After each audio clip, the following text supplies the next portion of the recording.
Hi, Shawn here. We're at the Richmond Hill Golf Club on the 15th hole, and we're just about to hit our second shot.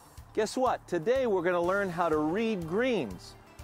But you're looking at me, I got my wedge in my hands, I'm on my second shot. Absolutely. This is where reading greens begins, because it will help you not only organize your second shot into the green, it will help prepare you mentally for what you're about to look for when you do get to the green.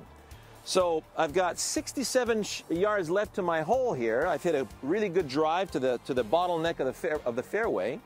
And as I'm looking toward the hole, if you've never played this course before, you'll notice at the back of the green, it's all mounded this way. The water will not go uphill. So that means the water is going to be coming down towards here. And other telltale signs I'm going to show you, like where the water will drain, is important to identify as you're examining your shot. So in the future show, you're going to see how we choose the right club for each particular shot, especially when you're in between golf clubs. So in this particular case here, I want to make sure that if I miss the hole, right? Most of the time, you know, you're not going to put it in the hole, so you're going to miss the hole. You want to make sure you miss a little short of the hole. That way we have an easy uphill putt toward this pin. So 67 yards is the yardage I have to the flag, but what I'd like to do is keep it just a little bit below the flag. Now, since I'm coming in with a wedge and the greens are soft, I'm going to go ahead and play the 67-yard shot because also I have a little bit of wind in the face. So let's go ahead and hit the shot. I'm going to take my practice swing. That feels about right. Go to the shot.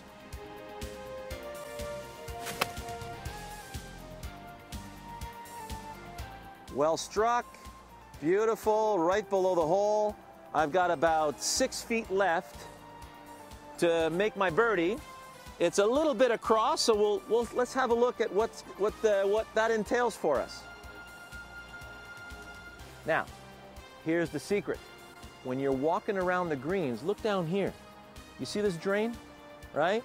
This is where the water comes. So you got to think like an architect. Look at this green here.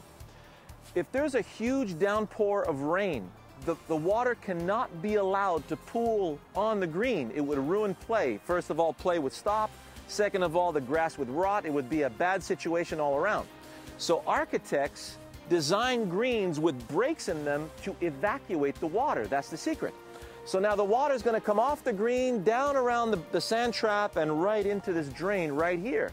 So when you're examining the greens, look at where the drainage area is, and this will give you exactly how the main break of the green will happen. So let's go take a look a little closer. Okay, the good news is we're close to the hole.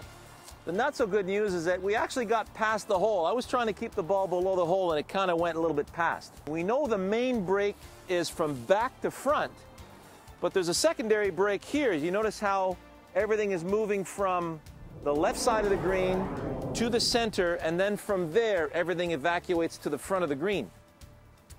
So my putt there is going to be slightly downhill, and it's going to have a break slightly to the right.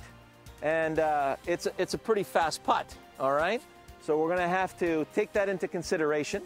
Now, if this flagstick was up there, then I would have a very difficult putt coming from right to left. I'd have a very difficult slope to contend with. And then if I were to miss that putt, it's always good to keep the ball below the hole. Now, let's say you overshoot the green. You get to the back of the green, and you have that particular situation right here. You would want to make sure that when you make your chip, that if you do pass the hole, you're trying to put it in the hole. If you do pass the hole and run it by a good 10, 15 feet, well, 10, 15 feet straight uphill is a pretty easy putt. The worst you're going to do there is a 2-putt. But if you end up a little bit short and it's a little bit of a side hill putt, it's going to be very difficult to make. And that's the one that can run away on you, and that's where you can make those 3 putts. So keep your approach shots under the hole, okay? That'll really save you a lot of strokes. Now, about this putt, we're going to do this in the next show. We'll see you then.